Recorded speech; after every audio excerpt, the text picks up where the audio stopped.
In Washington now, we are just days away from what could be a critical meeting between President Trump and Russian President Vladimir Putin.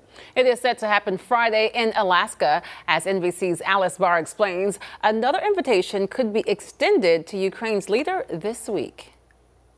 Preparations are underway for high-stakes talks at the end of the week aimed at ending Russia's war on Ukraine.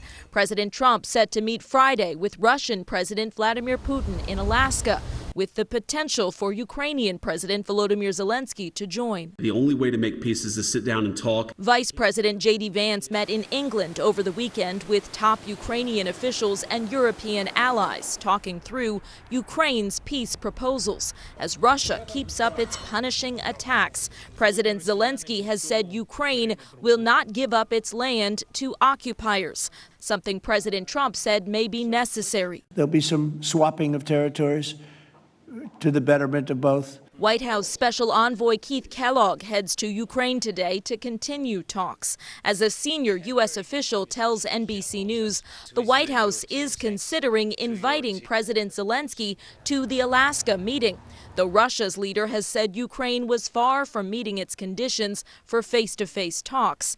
Democrats pressing for a Ukrainian presence and criticizing the location. Putin is a war criminal.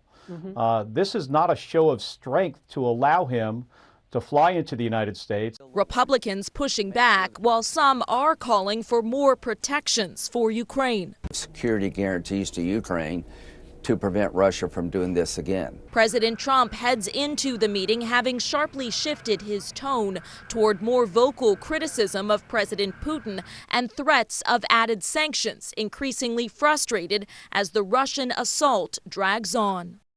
The leaders of several European nations reaffirmed they're, quote, committed to the principle that international borders must not be changed by force. As the NATO Secretary General said, any territory Ukraine may concede must not be legally recognized as part of Russia under international law.